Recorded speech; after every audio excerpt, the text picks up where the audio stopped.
Assalamualaikum warahmatullahi wabarakatuh. Banyak sekali pertanyaan jamaah, Ustadz kasih kami channel untuk kajian anak-anak muda. Di antara anak muda berasal dari Aceh, luar biasa. Channelnya Maulizul Akbar Nak. Tonton, subscribe, like, share, komen. Assalamualaikum warahmatullahi wabarakatuh.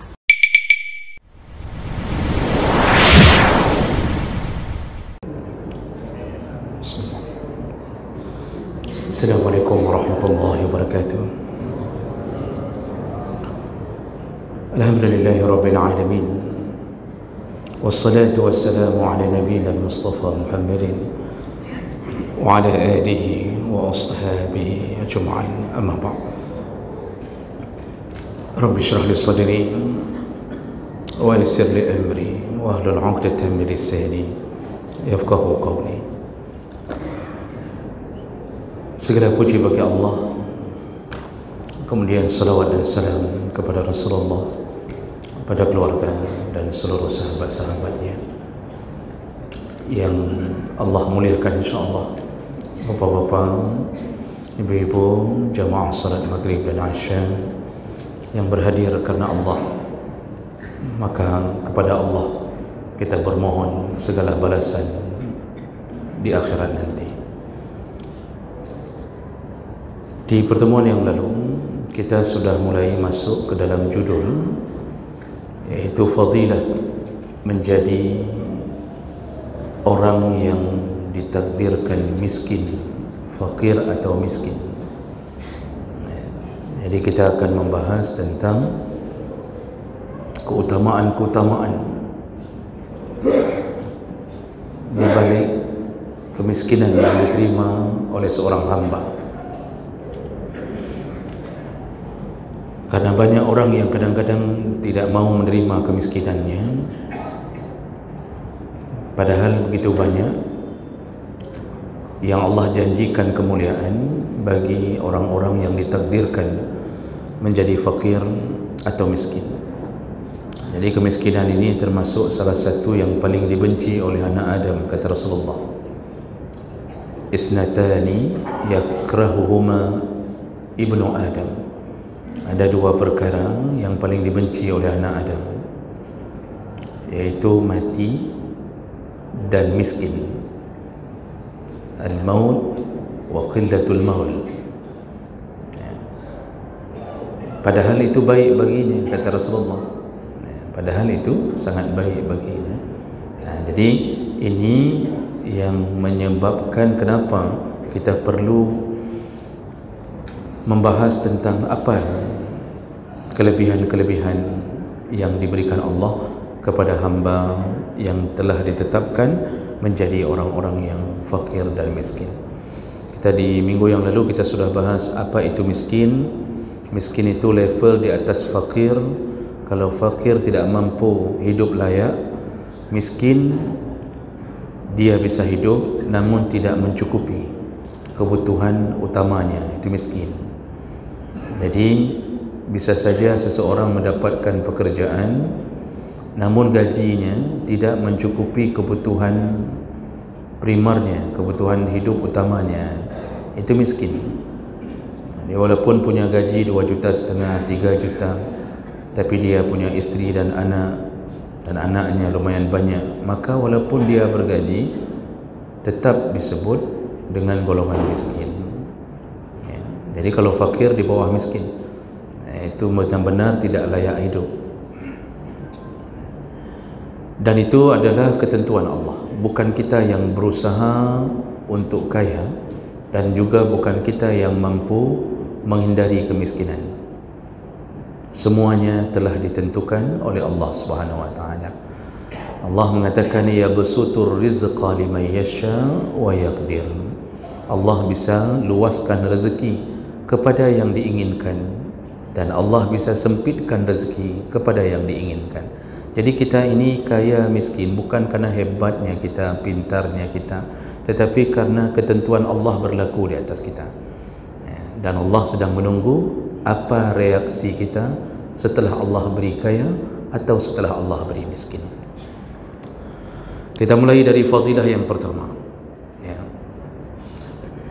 yaitu hidup menjadi miskin itu lebih baik daripada hidup terjebak dalam kemewahan dunia. Ini kemuliaan yang pertama. Allah buat orang miskin itu menjalani hidup lebih baik daripada hidup dengan bergelimang harta lalu dia terjebak dengan segala keindahan dunia. Di sisi Allah yang miskin lebih baik. Dan ini dikabarkan langsung oleh Nabi sallallahu alaihi wasallam tentang sikap Nabi ketika menimang-nimang mana yang lebih dia takuti, hidup miskin atau hidup menjadi orang kaya. Dalam hadis dari Amr bin Auf atau Amr bin Auf Al-Ansari, anna Rasulullah sallallahu alaihi wasallam ba'asa Aba Ubaidah bin Al-Jarrah ila Al-Bahrain.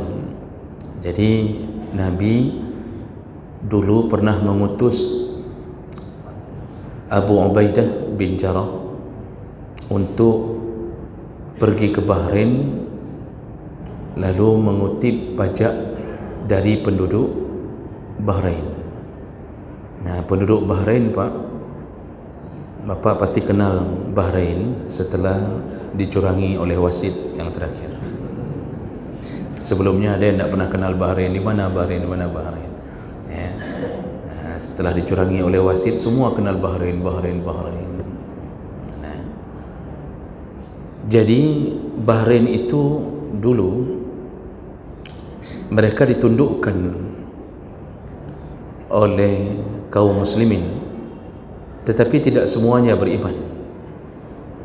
Awal-awal ditundukkan. Mereka ini salah satu negara atau daerah yang mayoritasnya beragama Majusi, karena dulu mereka pernah dikuasai oleh bangsa Persia, dan Persia atau Iran sekarang itu pusatnya peribadatan Majusi.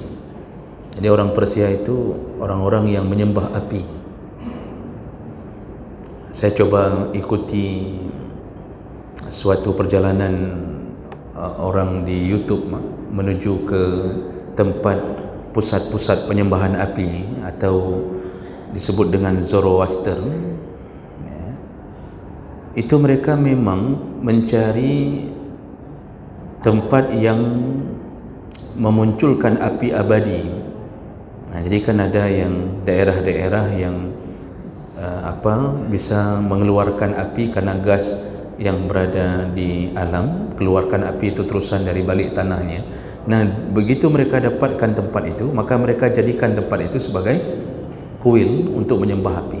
Dan itu saya lihat dalam perjalanan itu, kuil-kuil itu dibentuk, lalu tempat api itu muncul yang tak pernah padam di saat itu dijadikan sebagai tempat penyembahan yang mereka katakan api itulah Tuhan.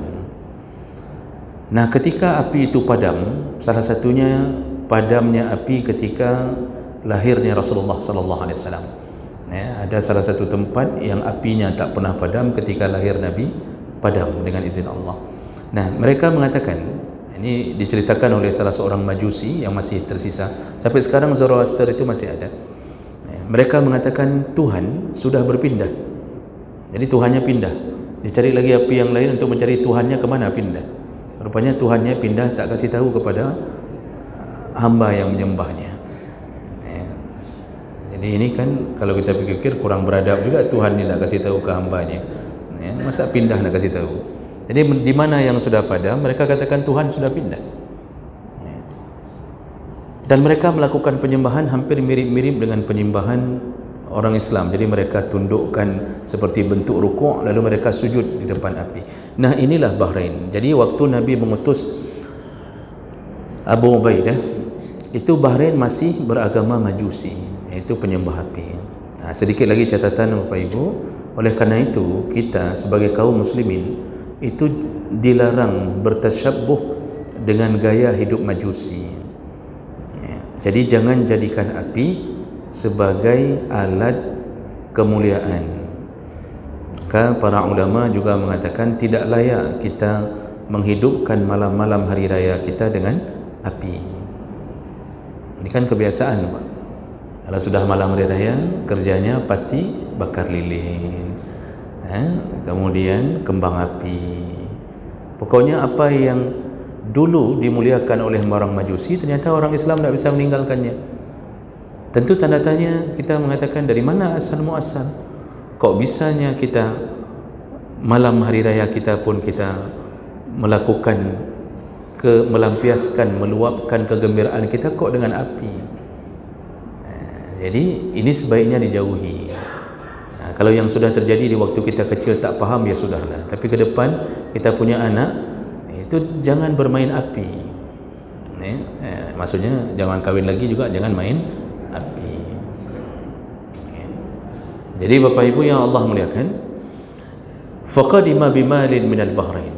Lalu terdengarlah kabar bahwa Abu Ubaidah pulang membawa jizyah, yaitu pajak, karena orang-orang kafir atau orang-orang musyrik yang tinggal di bawah kekuasaan negara Islam itu dibebankan jizyah, dibebankan pajak.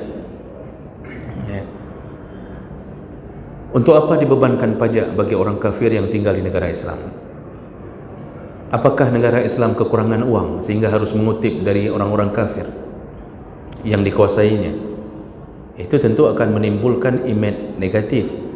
Asal sudah kuasai negara yang notabene-nya masih kafir, lalu kita kutip pajak dari mereka. Sedangkan orang Islam sendiri itu di masa itu tidak dibebankan begitu, kecuali zakat. Nah, ada apa sehingga turun perintah untuk mengutip pajak? Jadi ini Allah sebutkan tujuan utamanya bukan karena orang-orang Islam atau negara Islam kekurangan uang, tidak. Jadi jangan kira Nabi Muhammad suruh kutip pajak karena kekurangan harta, tidak. Jadi untuk apa? Allah menyebutkan disuruh kutip jizyah an yadin wahum saghirun, untuk merendahkan, menghinakan, mengecilkan. Saghir, mengecilkan. Saghirun itu jadikan mereka kecil, hina, dengan wajib membayar upeti atau pajak. Jadi dari dulu itu konsep dari Allah, ni Allah langsung yang suruh kutip ni dari orang-orang kafir. Konsepnya adalah kita tetap toleransi dengan orang-orang kafir selama bukan kafir harbi, kafir yang memerangi kita, tetap kita tegakkan perjuangan. Dengan kafir yang tidak mengakui Allah sebagai Tuhannya, tinggal di negara Islam, itu tak boleh dibunuh. Kafir zimmi, musta'min, itu tak boleh dibunuh. Kafir harbi satu-satunya yang boleh dibunuh. Tak boleh ganggu orang-orang kafir yang tinggal di negara Islam. Cuma jangan buat mereka menjadi besar kepala, kecilkan mereka, kata Allah. Caranya apa? Ambil upeti, pajak dari mereka. Itu Allah yang katakan. Ini juga menunjukkan bahawa sampai sekarang kita tak boleh ada di dalam hati bahawa orang kafir itu lebih hebat, lebih mulia, lebih baik daripada kita. Tak boleh. Toleransi silahkan, berbaik-baik silahkan, tapi jangan sampai cium kepala. Kalau sudah cium kepala, itu maknanya berbeza, Pak. Berarti kita telah merendahkan diri kita lalu membesarkan mereka. Dan itu mungkin yang menjadi salah satu kekurangan kita dalam berakidah. Al-Islamu ya'lu, kata Rasulullah. Islam itu paling tinggi, wala yu'la alaih. Tidak ada yang bisa lebih tinggi daripada Islam. Ketika orang-orang kafir diucapkan oleh Allah berulang-ulang, nanti waktu kiamat masuk neraka, semua wajib neraka. Dan neraka itu letaknya di mana, Pak? Di samping surga atau di bawah? Neraka itu bentuknya wail, bentuknya jurang. Surga itu tinggi. dari pintu jurang neraka pertama menuju ke pintu surga dibentangkan yudrabu baina yadayha as-sirat, dibentangkan di antara surga dan neraka titian sirat. Makanya orang yang tak sampai ke surga dilalap di dalam neraka, jatuhnya ke jurang, dan kafir tempatnya di dalam jurang itu. Rendah di dunia, bertambah-tambah rendahnya di akhirat. Sedangkan mukmin Allah berikan tempat yang tinggi, ya, dengan kebahagiaan yang abadi. Jadi tanam sikap baik-baik bahawa jangan sampai kita merasa ada akidah yang lebih benar daripada akidah yang dibawa oleh Nabi Muhammad sallallahu alaihi wasallam. Jadi hati-hati dengan sikap pluralisme, merasa semua agama benar. Hati-hati dengan meragu-ragukan agama sendiri. Kayaknya kita juga ndaklah kita dijamin surga. Kita dijamin surga, Mak. Cuma masuk neraka dulu. Bagi yang tak salat, bagi yang tak pergi Jumaat, bagi yang tak bayar zakat, bagi yang ketika maghrib orang lain di masjid dia di kedai kopi. Tapi ujung-ujungnya insya-Allah kalimah la ilaha illallah akan menjadi penentu bahawa semua yang mentauhidkan Allah setelah selesai semua apa yang dia lakukan di dunia terbalaskan, maka Allah akan izinkan dia masuk surga. Begitu di dalam banyak hadis Nabi sallallahu alaihi wasallam. Nah, ketika Abu Ubaidah pulang dari Bahrain, dan dia tentu membawa banyak harta dari orang-orang Bahrain, fasami'at al-ansar biqudumi Abu Ubaidah. Orang-orang Ansar mendengarkan datangnya Abu Ubaidah.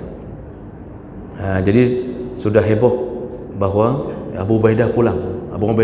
Berarti kalau pulang ni banyak ni yang dia bawa pulang ni dari Bahrain, kan begitu.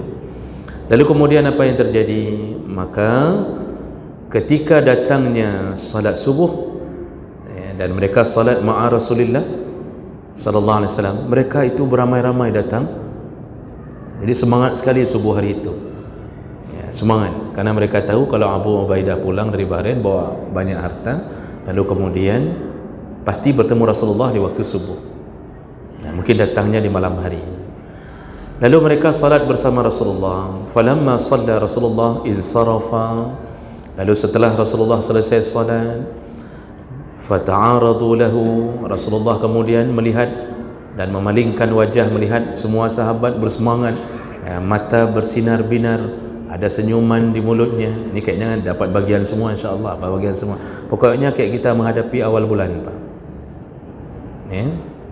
Tanggal-tanggal 1 itu kan wajah kita cerah semua. Ini kan masih ada bekas-bekas cerah semuanya. Di akhir bulan mekruh semuanya. Fatabassama Rasulullah sallallahu alaihi wasallam hina ra'ahum. Dan Rasulullah tersenyum melihat sahabat-sahabatnya itu lebih cepat berkumpul, bersemangat, karena mereka tahu tentang datangnya Abu Ubaidah. Lalu Rasulullah berkata, adunnukum sami'tum anna Abu Ubaidah qadima bi syai' min al-Bahrain. Aku yakin, aku mengira, artinya aku yakin bahawa kalian sudah tahu bahawa Abu Ubaidah telah datang dari Bahrain dengan harta pajak yang dia kutip. Faqalu ajal ya Rasulullah. Tentu ya Rasulullah, kami tahu. Tapi begini Bapak Ibu, jangan pikir sahabat itu sebelum datangnya Abu Ubaidah tidak salat subuh. Itu kita sekarang yang banyak begitu. Jadi ketika tidak ada apa-apa tidak datang. Kalau diumumkan bahawa ada pasar murah di samping masjid, semua datang, bisa langsung habis salat bisa langsung mendapatkan itu. Itu kita. Tapi kalau dulu semua salat subuh. Cuma hari itu bertambah semangatnya, bertambah gembiranya. Faqal abshiru wa amilu ma yasurrukum. Jadi kata Rasulullah sallallahu alaihi wasallam, beliau setelah melihat keadaan bahawa semuanya dalam keadaan cerah, Rasulullah berkata, bergembiralah dan berharaplah yang sesuatu yang menyenangkan kalian. Jadi Rasulullah mengatakan, ya tidak apa-apa, itu wajar. Kita akan bahagia kalau datang sesuatu yang menggembirakan, bergembiralah, kata Rasulullah. Nah, ini isyarat dari Rasulullah bahwa berharap terhadap rezeki Allah itu hal yang wajar. Namun Rasulullah kemudian berkata, fa wallahi, demi Allah, mal faqru ahsya alaikum. Aku sebenarnya demi Allah, kata Rasulullah, aku tidak takut kalau kalian menjadi miskin, menjadi fakir. Aku tak takut. Walakinni akhsha, tapi yang kutakutkan dari kalian, ini bahasanya untuk sahabat tapi berlaku untuk semua umatnya sampai kita hari ini. Jadi Rasulullah mengatakan bahawa beliau tidak takut kalau kita miskin. Yang beliau takutkan adalah antu besatat dunia. Yang kukhawatirkan dari kalian ketika pintu-pintu dunia dihamparkan alaikum kepada kalian, kama busitat ada mangkana qablakum, seperti yang sudah pernah dihamparkan kepada umat-umat terdahulu. Jadi umat-umat terdahulu itu kan dalam sejarah apa? Itu orang-orang yang dibahagiakan oleh Allah dengan dunia. Kaum Ad, kaum Samud, semua diberikan kelebihan. Itu kaum Sabak, berbagai hamparan dunia diberikan Allah. Indahnya kebun-kebun mereka dengan irigasi yang menghidupkan seluruh pertanian, perkebunan. Mereka hidup sejahtera. Dan Allah gambarkan itu dalam Al-Quran. Orang-orang kaum Ad punya badan yang tinggi besar. Kaum Nabi Hud, mereka mampu membangun dunia, membangun bangunan-bangunan yang begitu indahnya. Begitu indahnya. Jadi kalau Bapak umrah, mungkin ada travel yang memperlihatkan atau mau membawa ke Madain Saleh, iaitu kaum Nabi Saleh, dan salah satu pemandangannya adalah bangunan-bangunan yang tersisa. Jadi batu dijadikan rumah, dipahat dengan keindahan, dan itu begitu indahnya. Untuk zaman itu begitu luar biasa. Itu kelebihan. Makanan tak kurang, minuman juga lengkap, dibuka dunia untuk mereka. Itu dengan tubuh mereka yang begitu besarnya. Jadi kaum Hud itu, kaum Nabi Hud itu masih besar-besar badannya. Nabi Adam itu 30 meter, 60 hasta, 30 meter. Itu nabi-nabi berikutnya itu masih tidak jauh-jauh dengan ukuran itu. Maka orang hari ini ketika memperkirakan kayak mana kaum Nabi Musa bisa membangun piramid dengan batu yang satu batunya itu sebesar tubuh kita, kemudian bagaimana menaikkan batu kedua, ketiga sampai ke ujung, padahal saat itu semen tak ada, yang ada cuma andalan tanah liat, tapi itu batu. Di saat beko tak ada, mesin derek tak ada, semua tak ada, tapi kok bisa? Lalu mulailah orang ilmuwan hari ini memperkirakan terus, tapi yang diperkirakan ukurannya ukuran hari ini, ukuran kita yang semeter setengah, Pak. Coba kembali ke Al-Quran, tidak akan susah untuk memperkirakan itu. Kenapa? Dengan tubuh mereka, mereka sanggup mengangkat batu, Pak. Mungkin satu batu ukuran 2 kali 2 meter bagi mereka kecil. Kita saja yang hari ini tidak sanggup apa-apa. Jadi jemaah melakukan Allah Subhanahu Wa Taala, banyak kelebihan umat-umat terdahulu dan mereka terpana dengan dunianya. Lalu apa yang terjadi? Fatanafasuha kama tanafasuha. Lalu engkau mulai berlomba-lomba sebagaimana mereka dulu berlomba-lomba mencari dunia. Fatuhlikukum kama ahlaktahum. Maka engkau akan binasa seperti Allah membinasakan umat-umat terdahulu. Kan ini yang dikhawatirkan Nabi. Jadi bahasa Nabi jelas. Bahasa Nabi ingin mengatakan bahawa Nabi tidak khawatir kita miskin. Karena Nabi tahu hakikat orang miskin itu, dia hidupnya dengan berbagai keterbatasan yang diberi oleh Allah, tak banyak dosa yang dia mampu lakukan. Walaupun ingin berdosa, tapi tak banyak dosa yang ingin dia lakukan. Tak bisa, Pak. Orang miskin itu, Pak, mau lakukan maksiat tak ada modal. Mau berzina saja tak sanggup bayar. Ni misal mau melacur ni tak sanggup bayar. Wang hari-hari saja tak cukup. Orang miskin mau menjemput pacar, kalau mau misal mau memacari anak orang, menjemput saja mereka tak mampu. Tak ada perempuan yang mau dijemput dengan sepeda ontel, tak ada. Maunya dijemput dengan Pajero, CRV yang cukup bagah dia pak, bertuh lah motor dia. Orang miskin mau melakukan itu tak bisa, mau selingkuh tak bisa, bahkan jangankan selingkuh, mau kahwin saja, mau kahwin di pertama saja itu susahnya minta ampun. Hidup hari-hari hanya untuk makan, cukup makan, cukup minum, selesai urusan. Mau nyogok tak bisa, mau sekolahkan anaknya di tempat yang istilahnya dianggap favorit, dia tak mampu. Memikirkan biaya kuliah tak mampu. Jadi ketika ingin bermaksiat tertahan oleh semua keterbatasannya. Jadi Allah buat mereka hidup itu betul-betul terjaga dari maraknya dunia. Kalau orang kaya apa? Cukup niat yang terbersit, uang sudah ada. Orang kaya menghiasi rumahnya sampai timbul kemubaziran, itu dilakukan. Walaupun kadang-kadang ada yang sudah ikut pengajian 30 tahun, datangi rumah ya, yang mubazir banyak. Kalau rumah besar tidak dilarang oleh Nabi. Yang dilarang oleh Nabi apa? Terjadinya kemubaziran. Kata Rasulullah, kalau engkau bangun rumah, satu kamar untukmu dan istrimu, satu kamar untuk anakmu, satu kamar untuk tamumu, semua dihalalkan, tak mengapa. Bangun rumah besar tujuan biar datang orang kampung, nanti tak perlu nginap di hotel, saya tolong orang kampung bisa nginap di sini.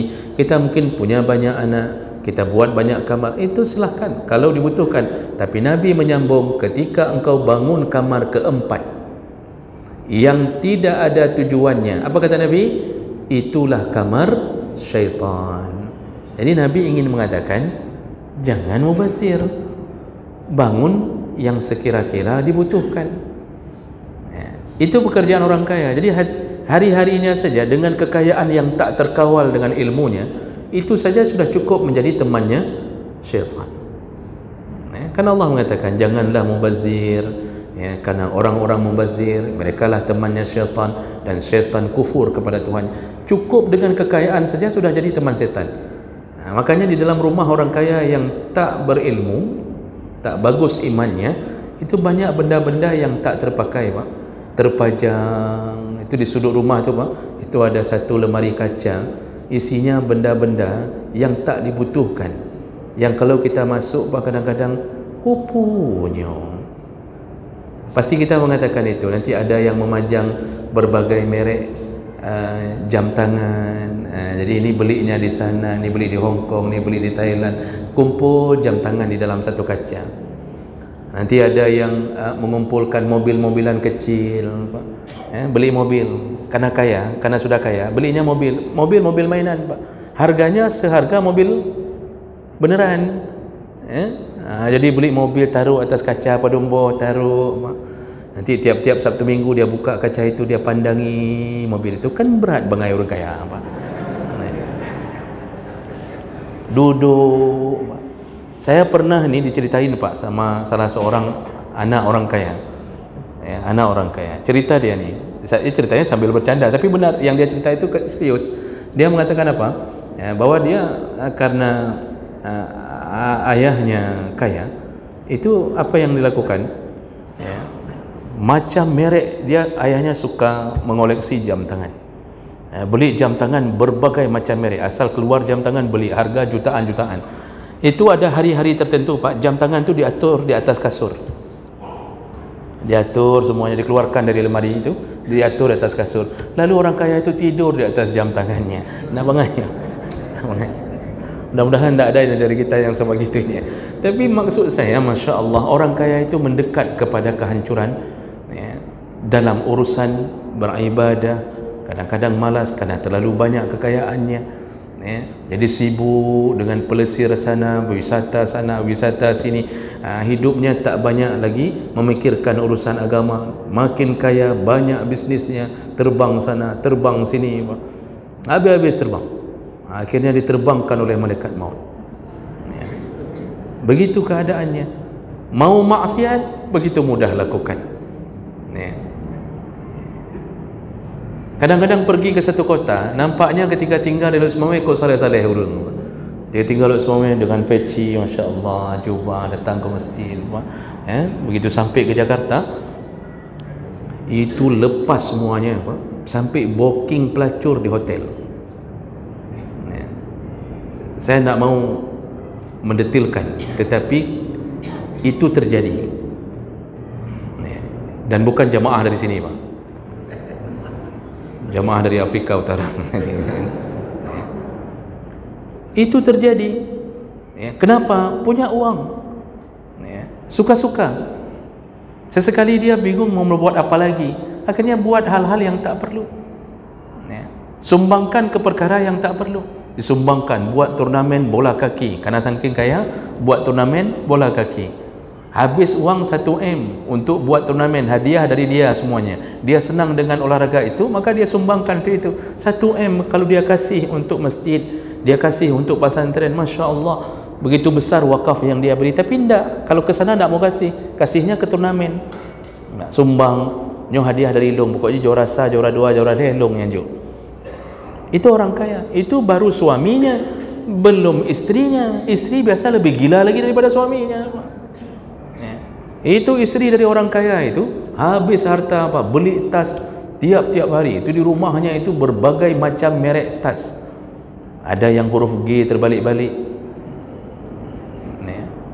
Petahnya itu yang paling sering saya lihat, itu huruf G dibalik-balik, balik sana satu, balik sini satu.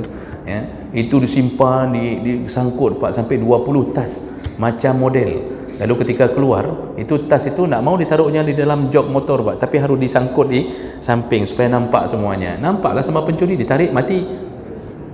Ya. Itu rumah tak boleh rumah biasa, tak boleh keadaannya hal-hal yang biasa, harus yang mewah. Dia ada yang kerjanya mengumpulkan kotak-kotak, kotak Tupperware dikumpulkan, ada segitiga, segi empat, ada yang sama sisi, ada yang sama kaki, macam-macam Pak. Penuh lemari dengan kotak Tupperware. Yang dipakai cuma satu, Pak, yang untuk nasi supaya tidak basi waktu jalan dari Lutz Mawai ke Banda Aceh. Ini yang tak pakai. Yang lain mandum yang tak ada, semuanya dia ada semuanya. Ya. Kak Nah jangan tak sampai begitu buat adik. Jadi jemaah melakukan Allah Subhanahu Wa Taala, orang kaya ini cenderung melakukan maksiat mudah. Ya. Niat belum ada, tapi ketika kesempatan karena kekayaannya cenderung jatuh dalam urusan itu. Orang miskin Allah jaga. Maka Nabi ingin mengatakan bahawa aku tidak takut kalian miskin, karena Nabi tahu hakikat bahawa orang miskin itu lebih banyak yang selamat. Dengan catatan kalau dia taat kepada Allah SWT, lebih banyak yang selamat. Kita yang kaya, Pak, ni kita, saya anggap kita ni yang kaya-kaya ni, ya, kalau kita diberi harta oleh Allah, pengawal hidup kita cuma satu untuk menggunakan harta itu sebagai pembuka pintu surga, yaitu iman dan ilmu. Hanya itu. Makanya kan Nabi ketika mengatakan uhadditsukum hadisan fahfadhu, ku kabarkan kalian sesuatu, dengarkanlah baik-baik. Nabi ternyata ingin mengatakan bahawa di dunia itu cuma ada 4 golongan. Nah, nanti ini akan kita detailkan nanti. Tapi golongan pertama yang terbaik siapa kata Nabi? Orang yang diberi harta oleh Allah sekaligus diberi ilmu. Diberi harta, diberi ilmu. Kaya tetapi wakaf terus-terusan. Kaya kerjanya sedekah terus-terusan. Untuk dia sendiri dia tahan-tahan, artinya dia sederhana, paling kurang seimbang lah. Tapi dengan ilmunya dia membawa kekayaannya menuju ke akhirat. Ini model tipe Utsman bin Affan.